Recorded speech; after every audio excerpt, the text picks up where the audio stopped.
A little bumpy. Tenths of a second. That's less than behind Finale.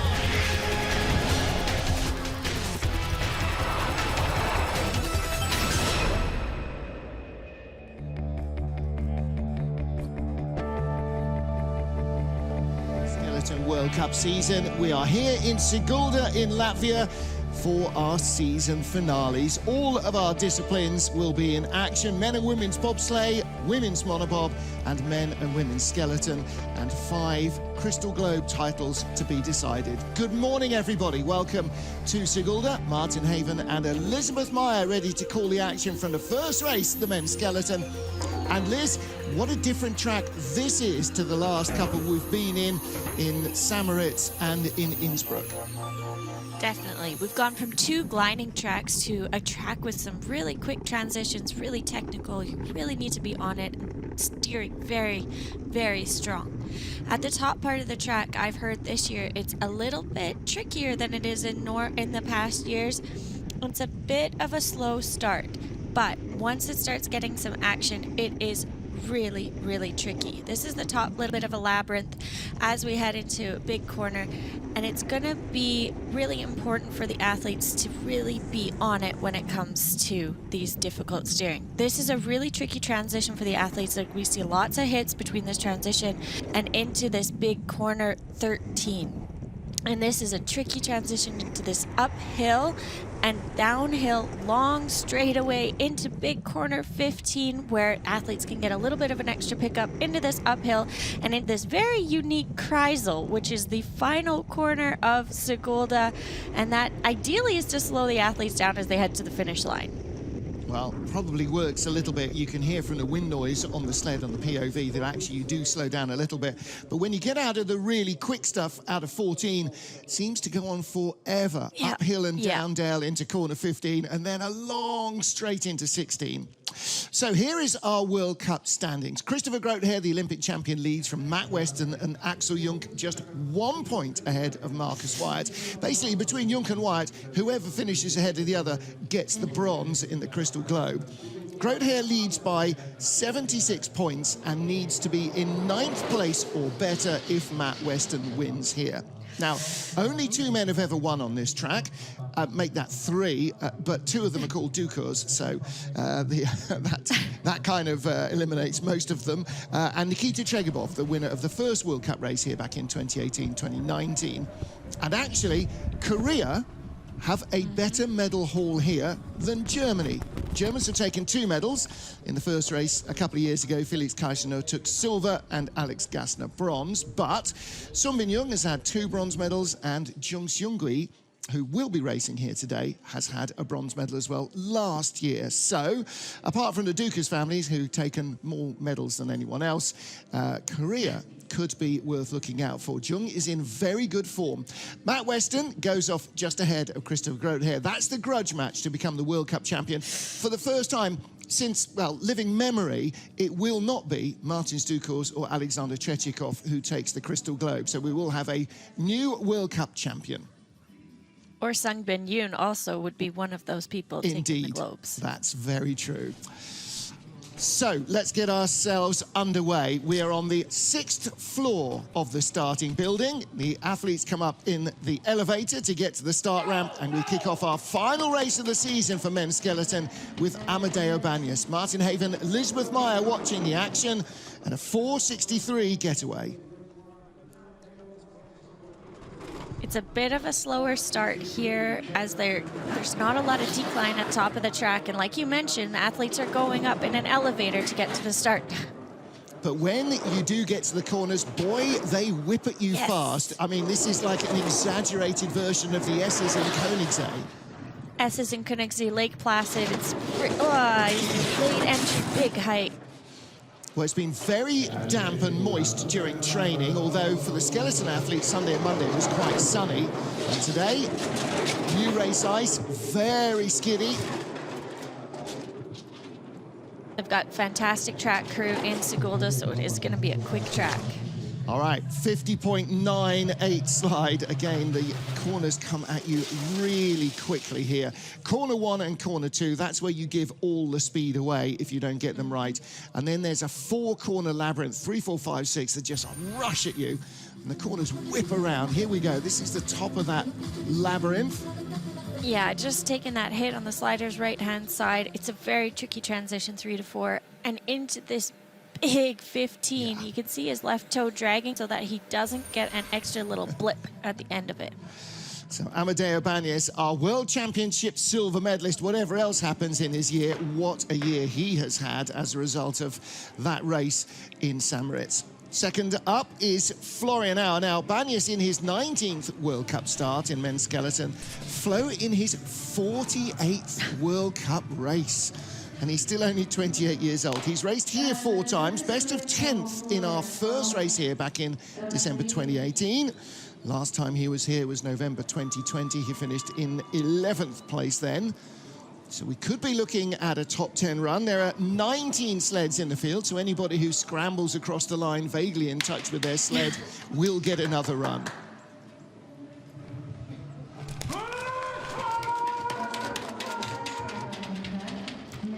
It's quite a long flat start, Elizabeth, Yes. isn't it? Yeah, it is a long flat start, 488 for Flo. He's not the quickest on the start here, but he is a pretty good pilot down the track. Whipping through this upper labyrinth, you can see the road beside him. This is all pretty much at ground level. Yeah, and you start 116 meters, it is above sea level, and you're all in an elevator for that, basically. Out of 10 into the huge corner 11, whipping out of 12. Again, big, long, 180-degree 2-corner 13, out of 14, and then this never-ending straight. Yeah. And it's uphill all the way. Yeah, and getting close to that roof into 15, just trying to hold on to all the speed as you're in big 16. Yeah. 117 kilometers an hour, 73.3. That's comfortably outside the national speed limit here. Yeah. So 50 Really riding up on the braking stretch there. Yeah. Athletes, we don't have brakes. We use our toes to stop.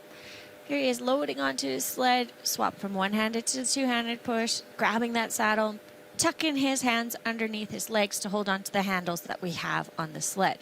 Now this is into that big straightaway, just stays on the corner a little bit too long, puts him into a skid, and he's just fighting it that really, really long straightaway into corner 15.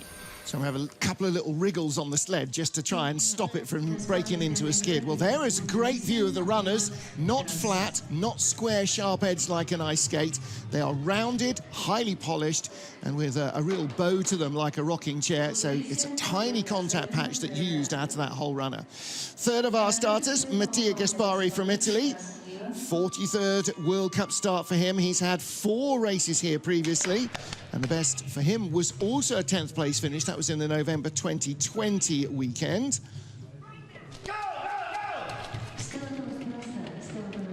So Italy's really come into their own this year with their new coaching system, really coming along with Willi Schneider now. 4.80 start, starting to get some of that speed back that he lost after a series of Achilles injuries in his 2018-19. A little bit of a bump as he entered corner 4 and aggressive transitions there. Really whips you around, doesn't it? It does. I mean, it's been compared to being in a washing machine. Yeah. Well, the Latvians, the Russians, they all say that if you can get down here, nowhere should have any fear for you. It is a very high pressure, especially this 15. You can hear his helmet dragging on the ice. Well, we'll see her in action tomorrow, Kaylee Humphries, and on Sunday morning. She'd never been here before in 18 years of sliding. And the adrenaline fuel, if you check her out on social media, the adrenaline-fueled debrief of what it's like to drive this track for the first ever time. She's just insanely excited by it. And it's, yeah, a real adrenaline boost from start to finish. Yes. It definitely is, and you got to be on it. It's been a relatively new return to the World Cup circuit over the last 5 years, but it's great to have another track in Europe that we can attend. There we're going to see a bit of an aggressive transition. He's going to get that sled, is just going to whip, and he goes straight to the roof. Some corners you like height, ideally not there. Second run, one to go. Now then, silver medalist a couple of years ago, Felix Kaisinger, one of 2 silver medals in his career, came here. So he does have the ability to get down here, but it kind of seems so often on this track that one steer in the wrong place just basically crucifies you all the way down. Definitely. It's a tricky track to get back on because the transitions are so quick. 4 World Cups here, 5th, 4th, 2nd and 6th. So he should be in the mix. 461, that is part of the reason why. Wrong. Strong start. Kaisinger is such a strong starter. He's been a little bit off this season. We haven't really seen him in that top 6 position all year, but maybe this is a good track for him to really bring it back. Yeah, he's had 1 4th place finish, and that is the only top 6 run he's had all year. Nice looking run so far. Really smooth transition. We're not seeing that whipping feeling that we've seen. Really nice transition there as well. Yeah. Couple of little scratches, but Felix looks like he's all over this at the moment. 3400's up. Only 3rd best speed, so he's bleeding it away at the bottom.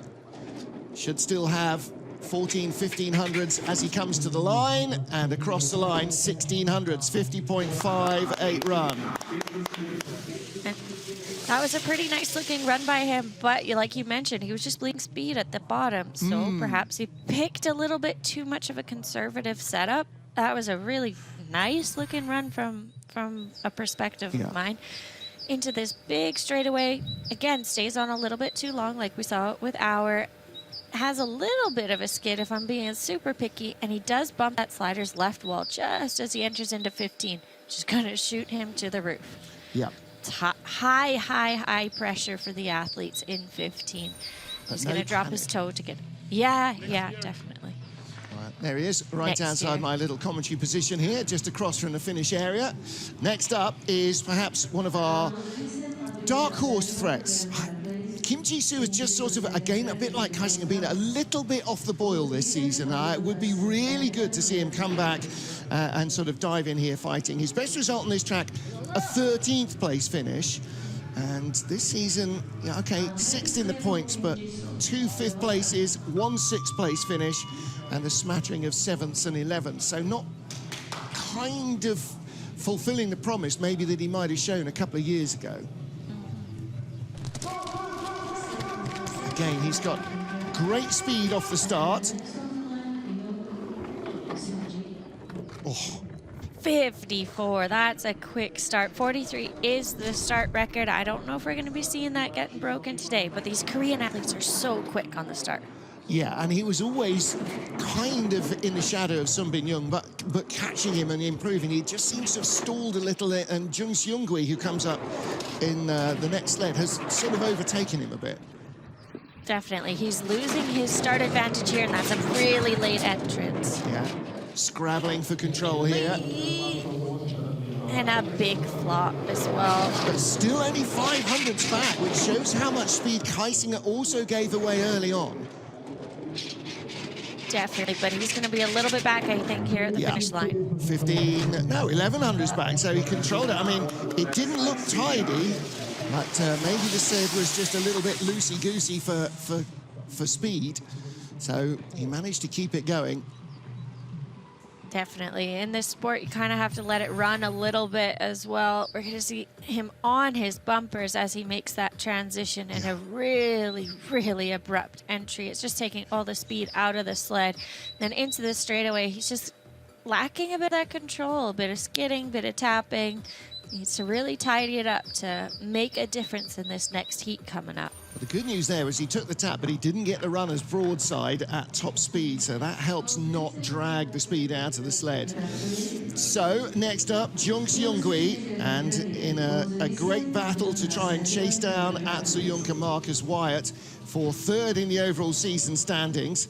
He's had a pretty decent year this year, not least in Samoritz. I mean, World Championship bronze medal, whatever else you do in the season, you'll take that, thank you very much, into the spring and summer training, won't you?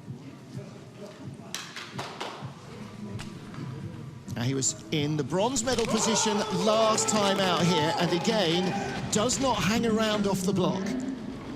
No, very quick starter. He's gonna 460, another strong start. Ooh! And there went all his start speed into the wall. Well, Francesco Friedrich reckons they ought to have an off-ramp before turn 3, because if you mess up 1 and 2, then you just want to, okay, stop me now. Yes. I don't need to do any more. I've already blown it. Because although it's a driver's track, not so much of a glider's track, still, you can lose so much before you make corner 2. Boy, that's a big tap. 1400s back and battering everything in sight at the moment. Down this long straight, uphill into 15. Like we mentioned, once you get offline in those top labyrinths, it is so hard to bring the sled back. Yeah. 50.77. It's like somebody took the S's in Koenigsegg and then nailed the doodles below the Kreisel right onto the end of them. It's just like goes or and added goes and Placid goes. into it. It's a tricky transition track. Sure is. Well, he brought it back a little, 1400s back, sort of corner 6 or 7. He's only 1900s down at the bottom. So again, trying to keep that speed alive, but he'll have paid for that in black and blue bruises. Definitely. Here he goes into 15, getting close to that roof. Such a high pressure curve, and if your height isn't in the right area, you're going to get a little bit of an extra build-up, which he did, but saves it quite well with a toe into this uphill section. Yeah. Okay, so Felix Kaisinger leads from Kim Jisoo and Mattia Gaspari. 6 sleds down in our field of 19. And next up, Austin Florian of the USA. 2 World Cups here, finished in 19th in February 2020 and 24th last year. Now, don't forget, last year we were here in January. It was the penultimate World Cup race before the Games. There were 30-plus sleds here. And that's something we're going to start seeing from next year, Elizabeth Meyer, as ICC ceases to exist and a whole lot more athletes come World Cup. Whoa, 4:58. All right, that's a quick start. He's a super quick starter. We saw it in Altenburg. He was the fastest in that competition. So maybe the longer, flatter starts are his type. Well, only 2 races here, so only half a dozen, a dozen runs down the track. 7th best speed, but only 500ths of a second back. Later Kimbo to stabilize the sled. Yeah, not got Some the control heavy steering he wanted. Yeah, heavy steering happening there. Lots of toe dragging. Yeah, you just whipped around everywhere here. Yeah, one last corner, the Kreisel, to try and kind of pacify your sled, but half a second back with a 51.07. Like you mentioned, it's only his 3rd race here. This is a difficult track, and it's hard to only have 6 OT runs. They had such a quick turnaround for these athletes this week that really to get the lines, get that experience is not super possible with 6 runs. Looks like he got hit by a truck, doesn't it, when he gets to the bottom? Yeah. It just, and that's the deal here. You know, so many corners go one to the next that one wrong line just haunts you all the way down. Yeah, that's a big long toe steer that we're seeing from him, which puts him into like a relatively good entry into the next curve, but it's a heavy steering. We steer with our head, shoulders, knees, and toes being most aggressive and the most effective. So we're seeing toes drop. I wonder if they're staying for post-season training. I know a number of teams are here. Next up, Axel Jung, 31-year-old Olympic silver medalist from Beijing. 2 World Cups here. December 18, the first one, and then came here last December. In between times, missed out because he was injured, so he's had an 8th place and a 12th place finish on this track. Again, just to remind you, he lies 3rd in the overall standings, 1 single point ahead of Marcus Wyatt. This is all or nothing, all in. Whoever wins the battle between Jung and Wyatt is 3rd place in the overall standings. That's a big thing for the athletes to be fighting for those crystal globes, the overall titles. Yeah, top 3 get a crystal globe. Everybody else gets a pat on the back and see you next year. Axel and I took our first runs here together same time, and we're comparing bruises because this is not a track that a lot of athletes have so much experience on. Second best speed at the moment. This is a pretty decent looking run from Axel Jung. It's kind of wild, but that's the nature of Sigulda. Only 1600s back. Could be top 3 behind Kim Ji-soo. Could close on the Korean for second spot. And the helmet is scraping on the ice, 50.88. It sort of went away down at the bottom in the long open section.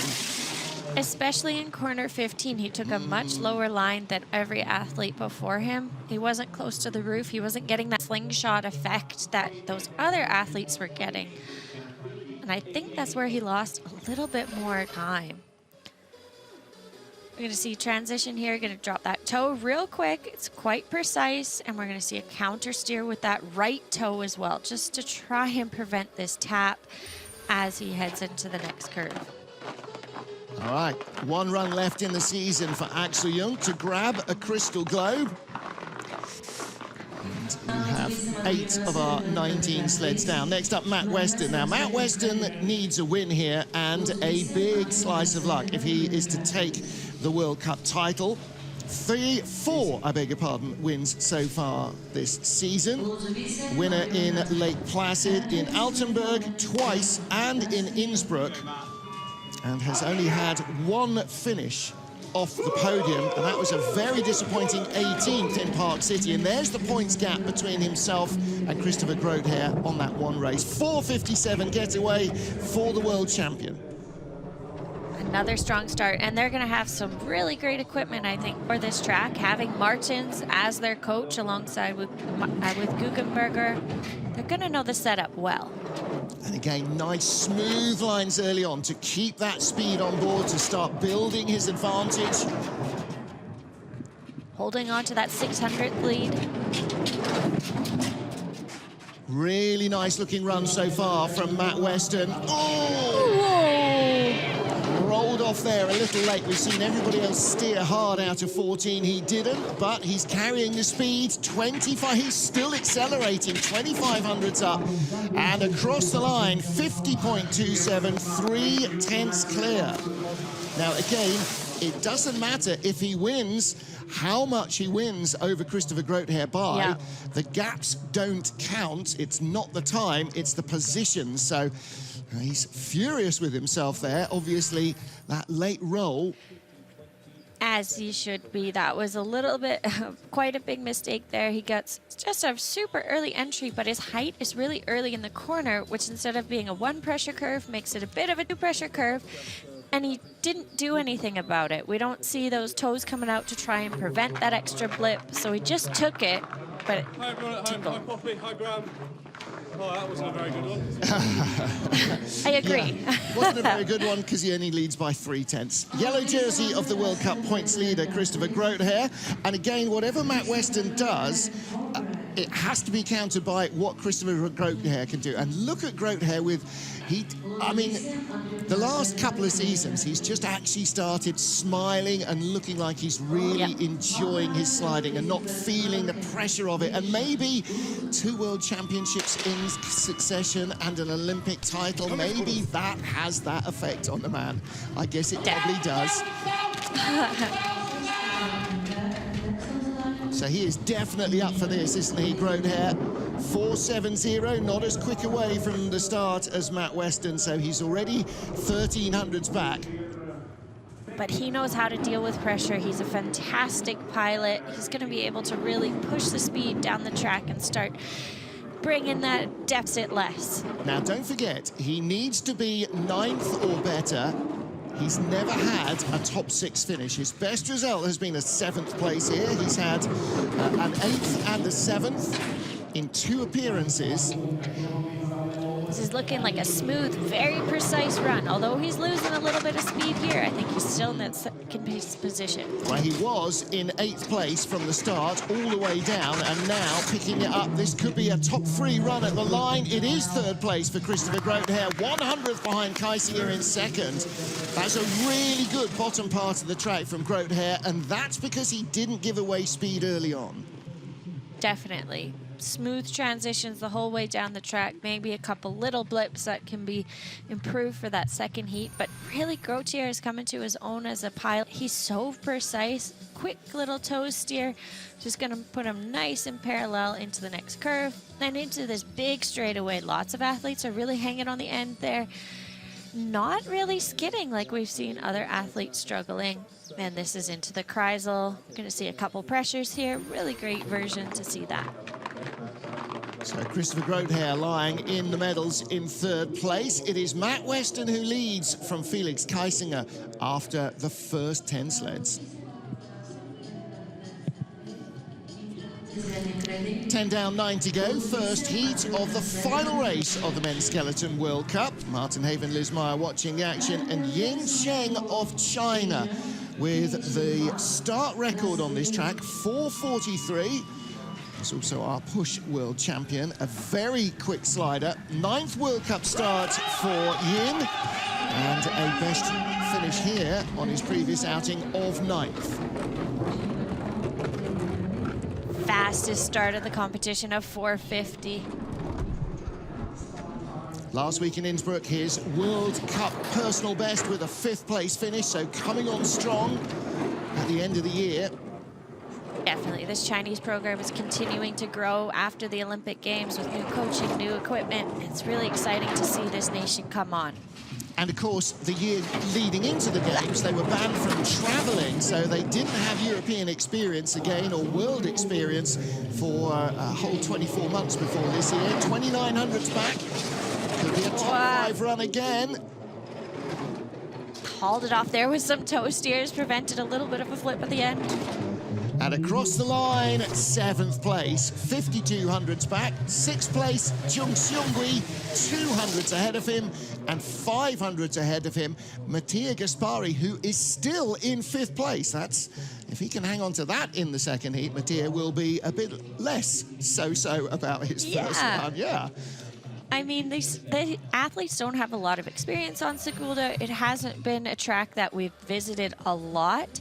He's going to have a really abrupt transition, just way too much height at the exit of the curve. And then this is into 15. Big toe steer to try and prevent getting close to the roof. It's just, you kind of got to accept it a little bit. Still a heavy steer, but just relax. I know that in their development phases, the Chinese athletes have spent a decent amount of time on this track when they were all coming up with Mark Wood. So let's see what Chen Wen Hao can produce. Again, limited in terms of World Cup starts here. He's not had an official IBSF race here. But last week, his first World Cup medal. Hardly a surprise, he's looking quite relaxed. That and a couple of trips to Mr. Biscuits probably have put him right in the frame of mind he needs for Sigulda.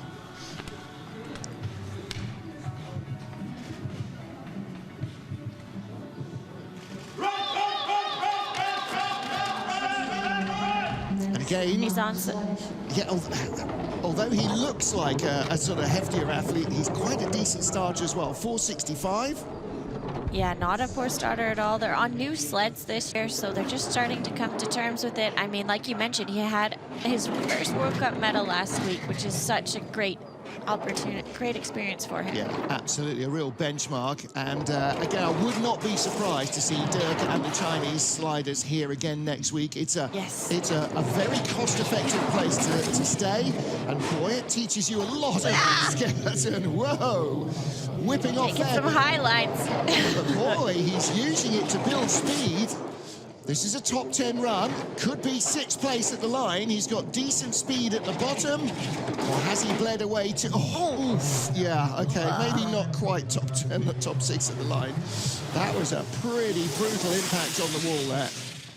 Definitely. He had a... The track is kind of split into two different pieces, right? At the top, there's really those quick transitions, the multiple labyrinths on top of each other, which looked really smooth for him. But as he got to the bottom of the track, it got a little bit wild.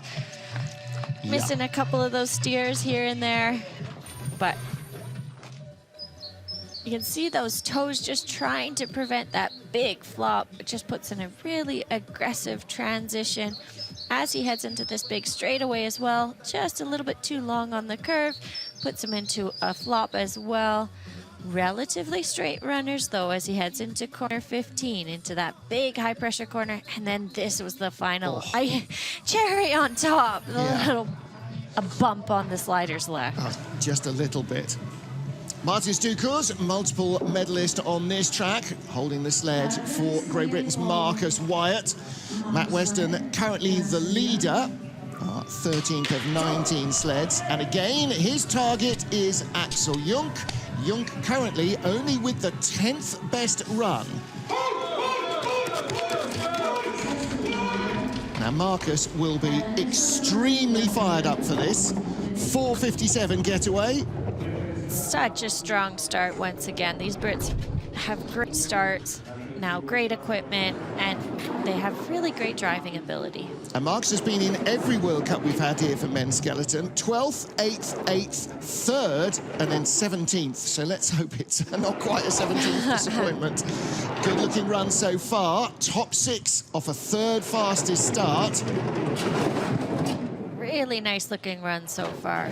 But is he a little tense, little tight? Whoa, little tap there. Second Coming best. back now. Here we go. 3rd best speed, 2nd in the overall splits. Is this going to be a Team GB 1-2? At the line, he is 2nd by 1700s back. Wow. That was a nice looking run by Marcus. Yes, it was. I wondered early on whether it was a little too tight and controlled, but actually he really let it fly at the bottom. Merrick's grabbing the sled there. They really do have a Latvian influence now as well. This is his biggest mistake that I saw on the track. Yeah. Really big flop, puts him into a skid, similar to his teammates. And then he's able to bring it back online really nicely as he heads into 15. You can see his right knee pressing into the sled, just trying to steer it, flatten that line, push the pressure later into 15. Nice slide from Marcus Wyatt. He'll be a little happier with his perhaps than Matt Weston was. Heading down our start list now to Jan Wengang, celebrating his 25th World Cup start. Teammate Chen, he's in his 12th, and Yin in his 9th. So he's done more World Cup starts than his teammates put together, nearly. Olympic bronze medalist and raced in the World Cup here just once in December 2021. But again, in their development years, the Chinese athletes will have done multiple trips down this track. So 14th place last time out. Let's see what he's got this time for us. Not the quickest on the start, but he's able to drive it down the track, really pick up some speed. Has to hold on to everything that he's got from that start in this top labyrinth. Yeah, this is the elevated part of the track, 4 or 5 stories above ground level. Then you drop down through this labyrinth, right down to the roadside, and continue on down the valley. Definitely, it's kind of like a labyrinth after a labyrinth. The heavy toe steer there. Out of 40. Lots of scratching of the runners that we hear, or his helmet. He's really dancing around, feet going either side. Well, 13th at the start. This is not the run he wanted. He is last in the field at the moment. 14th out of 14 Matson's with a little wry smile. Wow. Yeah, we need to do some work next week with Jan. Hey, listen, every track can't be a track that suits you. No. If you've got a mentality where somehow you can, make the best out of every track and not go, oh, I just don't get this one, then, wow, that's the difference, isn't it? Definitely. He's really hauling on that left toe to try and get a nice parallel exit. Doesn't quite get it. Again, just staying on 14 a little bit too long, putting him into a flop. And he's trying to save it with his toes to prevent the skid, but just can't quite bring it back. And then here, off of 15 into that little bit of an uphill straightaway as well. Well, he's got a smile on his face anyway. There's another run to go. And there are still half a dozen sleds to come. So this is Craig Thompson for Great Britain, 30 years old, 4 World Cups here. And talk about a mixed bag. 24th in his first, then 6th and 7th, and then last year 30th. So again, like Marcus Wyatt, has had a couple of off trips down this track. Let's see if he can put something good down. 4.60 again, another fast starter. Definitely, and you can see on his sled at the top, it says Latvia on it, and that's not, your eyes aren't seeing something different. He is on Martin Stuker's old sled. Yeah, first race this 2 weeks ago, or 3 weeks ago now, in the Skeleton World Championships. It's part of the new sled development program, and you're absolutely right, the last man to race it was Martin Stuker, so this sled has won on this track. What a nice looking run Craig is putting together. 6th best at the start, best exit of the 3 British sliders here so far, 1500s back. This could be a second place run. He could challenge Matt Weston, he's got good speed. And Weston lost a lot at the bottom, how close? 2800s back, 50.55. A little bit of tap dance as he came out of corner 14, but it is Weston, Wyatt, Thompson, British sliders, 1, 2, 3 in Latvia. There is the belly pan. Yes. Yeah, tells you exactly where this sled came from.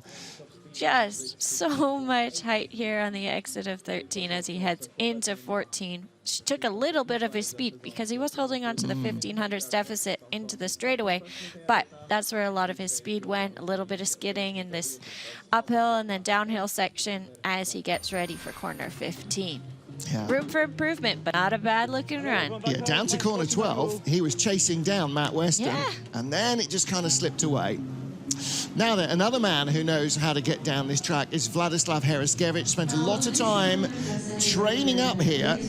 6th place in last year's race, one of his best World Cup results, in fact, still his best World Cup result. 5 World Cups here, 9th, 14th, 12th, 9th, 6th. So he's been getting pretty much better and better.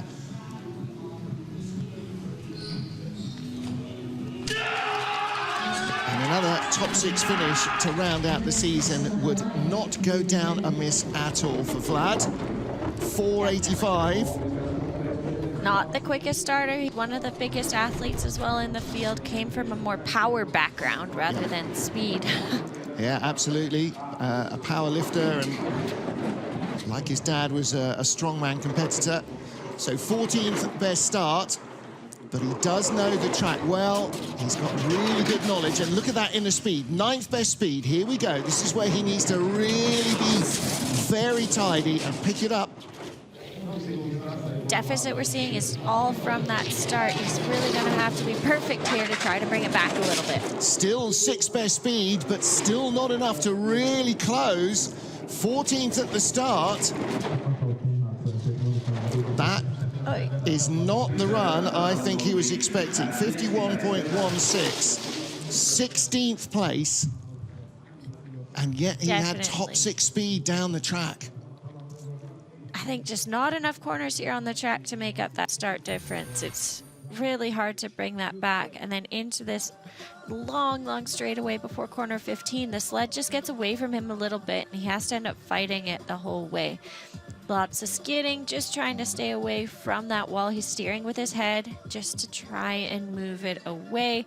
Then we're going to see that big right toe steer to make sure he can get a bit of a nice entry into 16.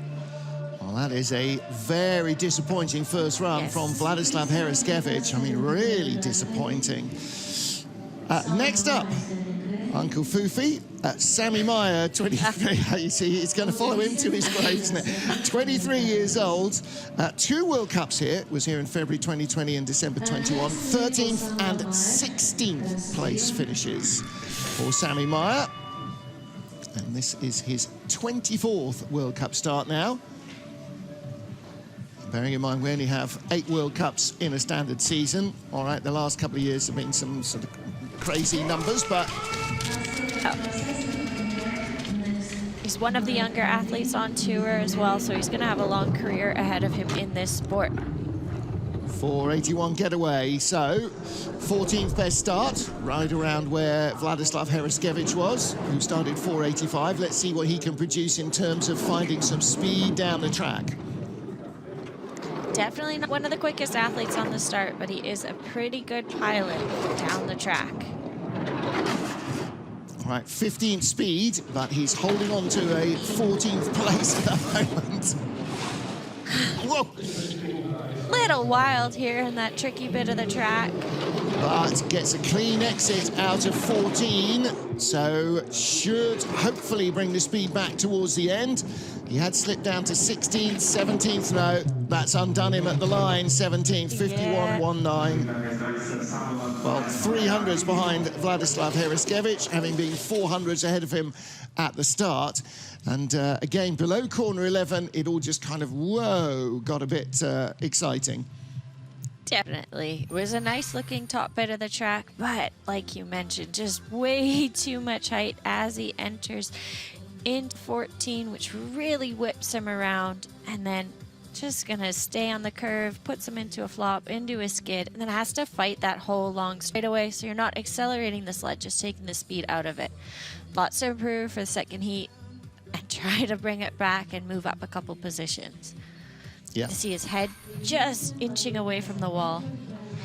13th and 16th in his two previous runs, 17th at the moment with 2 to go. First of whom, Blake Enzie from Canada, the 21-year-old, in his 10th World Cup race. So this is his first full season, but at the end of last year, pre-Olympics, he did come here to Sigulda and then also to Samoritz, his first 2 World Cups. So this was his World Cup debut a little over 12 months ago. And he made the cut in his first debut as well, so this Yeah. is a fun track for him. Well, having come from North America, the only thing that could possibly have given him any preparation for this would have been Lake Placid, but this is Lake Placid double plus on fast forward. And yeah, exactly. It's those whip on and offs the corners that are so dramatic here. Definitely, it's like a dropping off the corner feeling, and then you got to be on it right here for big steering. It's a tricky track. Last year, Big long straightaway into a big skid as well.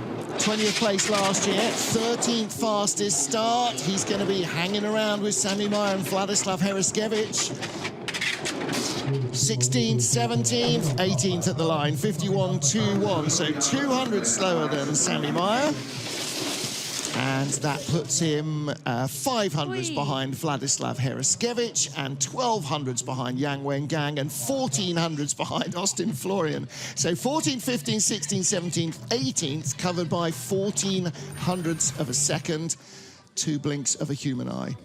Yeah, so we could certainly see some movement in this second heat. In this big, long straightaway, he's just having to fight the whole way into 15. We're going to see a big right toe drag to try and flatten the lines. He's not going as close to the roof, but in doing that, he gets a little bit of an extra pressure at the end. He's taken some big waves into the Kreisel. Sometimes you want to flatten it so you're not going as low as the short wall and as high as the roof, but any one of those mistakes corrected puts him 5 or 6 sleds further forward. yes, yes. Final sled in our first heat, the penultimate heat of the season, is Frenchman Lucas Defaye, 25 years old, as you can see from his helmet, from the former Olympic track at La Plagne. 1 World Cup here, making his debut in December 2021 as a World Cup slider. He finished in 29th place.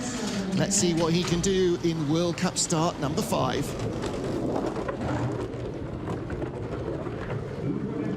Loads quickly and quietly onto the sled. You can see his shoulders popping up a little bit. That's just as he's wiggling onto the sled, how he's steering. So just 300 slower than Sami Meyer, 16th best start, but losing ground.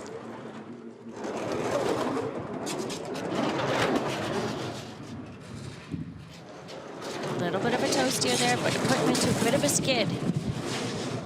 And lots of work to do on this track for Lucas Defaye.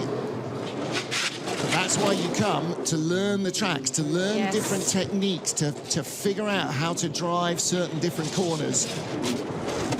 And across the line at 19th place, 51.66. So not a million miles actually away from a couple of big corrections bringing him more speed.